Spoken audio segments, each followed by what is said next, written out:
Good afternoon. I'm here at the University of Pretoria campus. This is where the registration fee unrest took place. It has been said that the university wants to increase their registration fee for both part-time learning and full-time learning. It's also important to note that this increase in the registration fee is for both postgraduate and undergraduate. And the video that I'm about to show you, or rather the footage that I'm about to show you, is a footage that was taken by a student during the protest.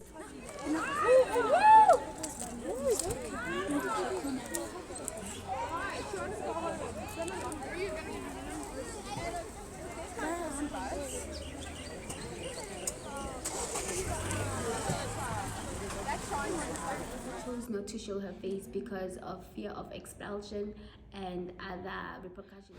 Okay, Palisa, with regards to the unrest that was taking place, do you think it has affected you in any way? Yes, it has affected me mentally. I am stressed.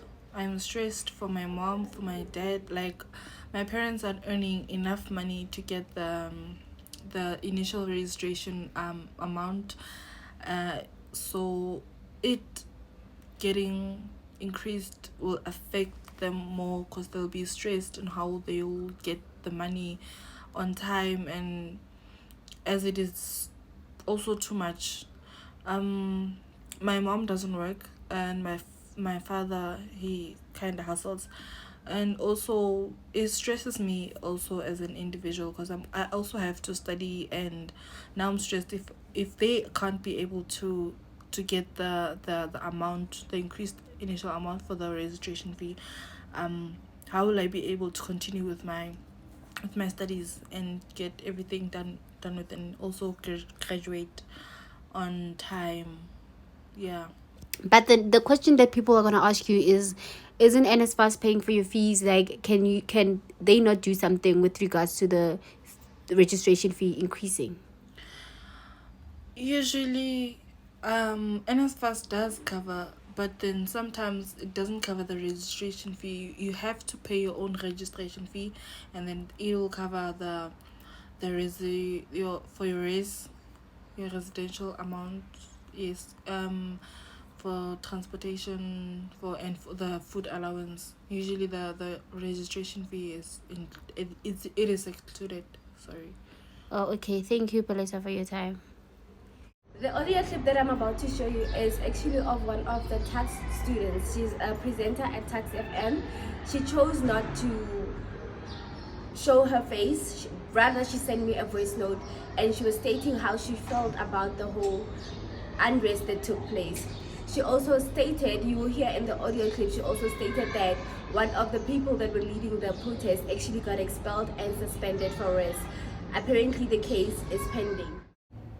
So the protest that we had 2 months ago at the University of Pretoria regarding the fees must fall in terms of the registration next year, which is said to be increasing from 5.7 to 10,000. The protest as a whole was for a good cause. It was for a good reason. The approach was not really structured well, and it did cause a little bit distractions for some of the lectures that we had, especially for myself because I did have test week during that week. So my week was kind of hectic, and then as they were protesting, they would come and disturb the classes, stop our lectures from continuing. And I understand where they're coming from, but in those instances, then it wasn't advantageous. As much as it had its advantages, there was also disadvantages, much rather. And it was I feel like they also lacked a proper structure and approach, because the first day of the protest, the bus terminal at the Hatfield campus was blocked at 4. I think it was from 3:30 onwards, and some of us stay at other campuses and we use the buses to travel. So after a whole day of lectures, when you're about to go back to home, you find that everything is like there's no transportation, there's no movement. We had to bolt, we had to do what, if you were in a hurry, you were supposed to find your way back home. So I believe that if they had blocked the bus terminals from the morning to avoid buses even going to Hatfield from any other campus, like if they were avoiding buses to come into the bus terminal in Hatfield, then it was gonna make a lot of sense, because now they wouldn't even have to go inside the lectures and prevent lectures from going on, because there wouldn't be a lot of activities going on, since the protest was going to hinder transportation and all of that. Another thing is the way that the University of Pretoria dealt with the whole situation.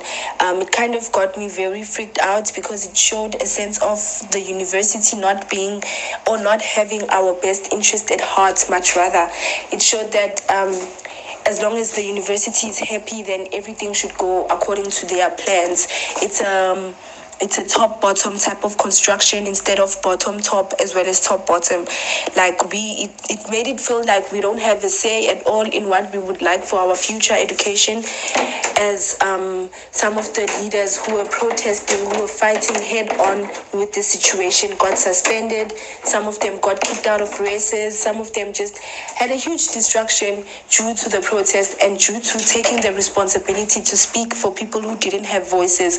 Because I, for one, wouldn't be in a position to put myself out there and fight for a majority because of my nerves, because of being shy. But there were leaders who decided to take it on head first and to lead the protest, even though they could have done it in a way better way, even though it was a peaceful strike. It could have been done in a better way, but then the approach was the approach that was taken, and the results of the approach were not friendly at all, because now we just, as the university students, we just wonder if ever we have anything that we don't like, can we voice it out, or you're going to be at a risk of suspension or losing your school, your academic career, or even anything further, because it seems like it could go deeper than it already has been. The protest shows that majority of the students that are actually studying at the University of Pretoria will not be able to come back to school next year, and this is due to the fact that the registration fee has increased drastically, and some of them or most of them cannot afford to come back to school next year. Thank you. Ms. Onkafo Pansi reporting live from the University of Pretoria, Groenkloof campus. Thank you.